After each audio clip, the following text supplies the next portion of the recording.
तो और भाई लोग कैसे हो आप सब लोग मेरे यार। तो इस एपिसोड की शुरुआत वही से होता है जहाँ से कि पिछले एपिसोड खत्म हुआ था। पिछले एपिसोड में हम सभी लोगों ने देखा था कि किनले माचन के सभी अटैकों को बहुत ही आसानी से रोक पा रहा था, जिस वजह से माचन बहुत ही ज्यादा हैरान हो गया था। तो अब आगे यूलियन बोलती है, आखिरकार क्या हो रहा है। ब्लू जेट मून शॉट जिसके पहले कमजोर अटैक थे, आप ये माचन के ब्लैक आयरन जाइंट शॉट के बराबरी कर रहा है। और तभी उसका दादाजी उसको बोलता है, यूलियन इसीलिए हम तुम्हें आज यहाँ पर लेकर आए हैं। दानियंग रियलम के एक्सपर्टों के बीच के फाइट को ध्यान से देखो, इससे तुम्हें बहुत ही फायदा होगा। अब फाइट बैक करने की बारी किनले की है। हमें फिर से उन दोनों के बीच के फाइट को दिखाया जाता है, जहाँ पर कि इस बार माचन किनले के आगे कमजोर पा रहा था। माचन अपने मन में सोचते हुए बोलता है, आखिरकार ये सब क्या हो रहा है। उसका ताकत अचानक आसमान कैसे छू गया। मैं बिल्कुल भी यकीन नहीं कर सकता हूँ कि मैं ताकत के मामले में इससे हार रहा हूँ, ये नामुमकिन है। किनले हंसते हुए माचन को बोलता है, माचन सरेंडर कर दो और मुझे तुम्हें मारने दो। ये बोलकर वो माचन के ऊपर एक अटैक कर देता है, जिस वजह से वहाँ पर एक जोरदार धमाका होता है और इससे माचन थोड़ा सा घायल हो जाता है। वो अपने मन में बोलता है, आखिरकार ये कैसे हो सकता है। मेरे पास ओवरलोड आर्मर है, तो फिर मुझे चोट कैसे लग सकता है। और फिर किनले से पूछता है, कमीने आखिरकार तुमने ये कैसे किया। किनले बोलता है, तुम्हारा आर्मर सच में इनडिस्ट्रक्टेबल है। ऑर्डिनरी स्पेल से तुमको चोट पहुँचाना मुश्किल है, लेकिन क्या तुम्हारे बाहर के तुलना में तुम्हारे अंदर भी सेम है। किनले के कहने का मतलब ये होता है कि उसने अपने बॉडी के ऊपर तो ओवरलोड आर्मर पहन लिया है, लेकिन उसके अंदर तो कोई भी प्रोटेक्शन नहीं है, यानी कि किनले उसके इनर ऑर्गन को डैमेज कर सकता है। यूलियन को कुछ भी समझ में नहीं आती है, तो वो पूछती है, आखिरकार ये अंदर बाहर क्या है। उसके पिताजी बोलता है, क्या किनले के कहने का मतलब इंटरनल ऑर्गन था। मिस मू का दादाजी बोलता है, बिल्कुल उसके बाहरी हिस्से तो आर्मर से कवर है, लेकिन उसके अंदर अब भी खून और मांस है। हालांकि उसके शॉर्ट अटैक पहले कमजोर लग रहा था, लेकिन जैसे किनले धीरे धीरे स्ट्राइक को करता रहा,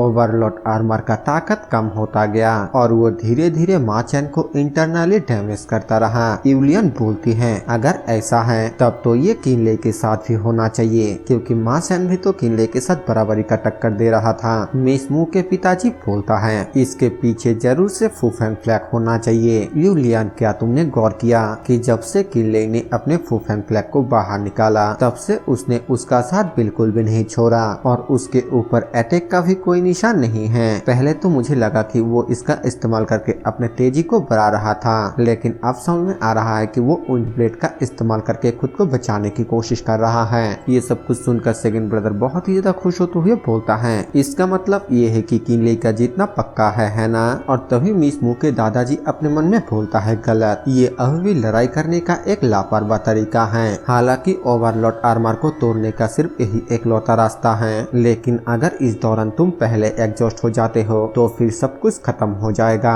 हमें माचन को दिखाया जाता है, जो कि बोलता है, तुम मेरे इंटरनल ऑर्गन को डैमेज करना चाहते हो, और फिर गुस्से से एक बहुत ही पावरफुल अटैक को जनरेट करते हुए बोलता है, लेकिन तुम्हारे पास अभी भी फायर पावर की कमी है, इसीलिए अब ये फाइट यहीं पर खत्म होता है। हमें दिखाया जाता है कि एक बहुत ही पावरफुल ऑरा आसमान की तरफ जाने लगता है, जिसे देखकर किनले भी घबराते हुए अपने मन में बोलता है, कितना पावरफुल प्रेशर है। तो क्या इसका मतलब एक फेक दानियंग रियलम का मास्टर भी नेचर के पावर का इस्तेमाल कर सकता है। ये शॉर्ट ऑरा तो कितना ज्यादा डोमिनेटिंग है। ये माचन का सबसे ताकतवर हमला होना चाहिए। अगर ऐसा है तो फिर मुझे भी अब अपने पूरा ताकत लगाना होगा, जो है सब कुछ सामने रखना होगा। मैं तब तक नहीं रुकूंगा जब तक कि ना तुम मर जाओ। हमें दिखाया जाता है कि उन दोनों का ही पावर बहुत ही ज्यादा खतरनाक होता है, और वो दोनों जब अपने अपने अटैक से एक दूसरे से टकराता है, तब वहाँ पर एक बहुत ही बड़ा न्यूक्लियर टाइप का एनर्जी बॉल क्रिएट हो जाता है। मिस मू के पिताजी सभी को चिल्लाते हुए बोलता है, सब लोग जल्द से जल्द यहाँ से पीछे हटो, उनके इस लड़ाई के हमले से अपने आप को बचाओ। इसके बाद हमें दिखाया जाता है कि वो एनर्जी बॉल ब्लास्ट हो जाता है, और हमें वहाँ पर माचन को दिखाया जाता है, जो कि बहुत ही बुरी तरह से घायल होकर पीछे की ओर घसीटता हुआ चला आता है, और उसको ऐसा लगता है कि किनले अब खत्म हो चुका है। इसीलिए वो अपने मन में बोलता है, उस कमीने ने मुझे बहुत ही चोट पहुंचाया था, लेकिन अब ये सब कुछ खत्म हो चुका है। जो कोई भी मेरा खिलाफ जाएगा उसे जरूर मरना होगा।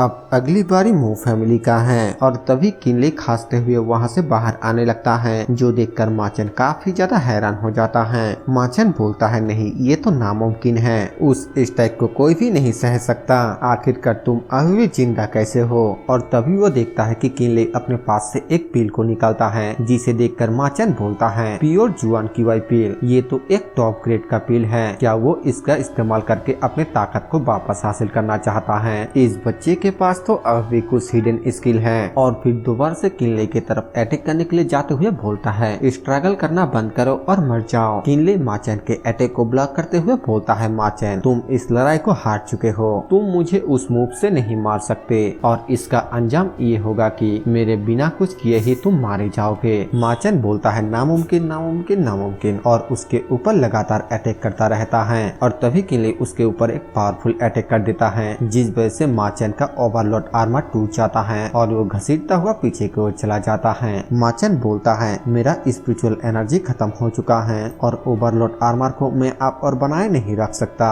क्या मैं सचमुच आज यहीं पर मरने वाला हूँ? लेकिन अगर उसने पहले जो कहा वो सच है तो फिर मेरे लिए जीना तो मरने से भी बदतर होगा। अगर ऐसा है तो फिर इसके वजह ये बेहतर होगा कि हम सभी एक साथ सफर करें। किनले उसके ऊपर अटैक करते हुए बोलता है, ये खत्म हुआ, माचन शॉट को देखो। और तभी दूसरी तरफ माचन हंसने लगता है और हंसते हुए बोलता है, किनले भले ही आज मैं यहाँ पर मर जाओ, लेकिन इसके बावजूद तुम आज नहीं बच सकते। ये बोलते हुए वो अपने आप को सेल्फ डिस्ट्रॉय करने लगता है। मिस मू के पिताजी ये देखकर हैरानी के साथ बोलता है, आखिरकार वो क्या करने की कोशिश कर रहा है। माचन चिल्लाते हुए बोलता है, मेरे साथ नरक में आओ। और तभी मिस मू के दादाजी चिल्लाते हुए बोलता है, ये बिल्कुल भी अच्छा नहीं है किनले, ये बहुत ही ज्यादा खतरनाक है। हमें दिखाया जाता है कि माचन अपने आप को सेल्फ डिस्ट्रॉय कर देता है, जिसके वजह से वहाँ पर एक जोरदार धमाका होता है और किनले भी उस धमाके के चंगुल में आ जाता है। मिस मू के दादाजी तुरंत ही अपने सामने ऑरा शील्ड को क्रिएट कर लेता है, जिसके वजह से वो सभी उस धमाके के ब्लो से बच जाता है। मिस मू के दादाजी बोलता है, मुझे बिल्कुल भी उम्मीद नहीं था कि माचन इतना ज्यादा पागल होगा कि वो अपने आप को ही सेल्फ डिस्ट्रैक्ट कर देगा। सुई फैंग, जल्द से जल्द आसपास छुपे हुए बाकी के सभी फैमिली को इन्फॉर्म करो कि वो किसी भी हालत में किनले को ढूंढ कर निकाले, हम उसे कुछ भी नहीं होने दे सकते। मुझे सिचुएशन बिल्कुल भी अच्छा नहीं लग रहा है। मिस मू के पिताजी पूछता है, फैमिली एंसेस्टर आखिरकार प्रॉब्लम क्या है। मिस मू के दादाजी बोलता है, भले ही माचन हार गया है,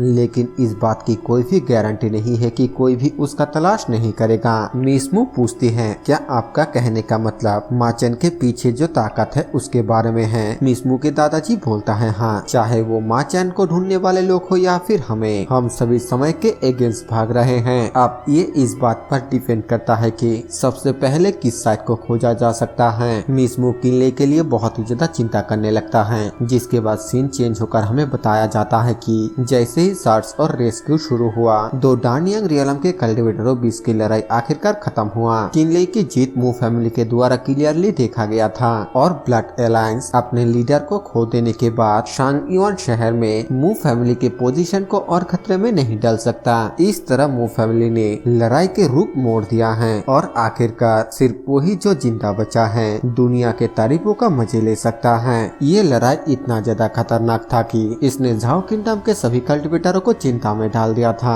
और इसके साथ ही किनले झाओ किंगडम के टॉप एक्सपर्ट के नजरों में आ गया। लेकिन इस लड़ाई का विजेता ये किसी को कहीं पे भी नहीं मिला, ऐसा मानो जैसे कि वो अचानक कहीं पे गायब हो गया। और इसी सीन के साथ ये वाला एपिसोड यहीं पर खत्म हो जाता है। वीडियो पसंद आए तो वीडियो को लाइक कर देना, चैनल पर नए हो तो सब्सक्राइब कर देना। मैं मिलूंगा आप सभी से एक और नए वीडियो के साथ, तब तक के लिए बाय बाय।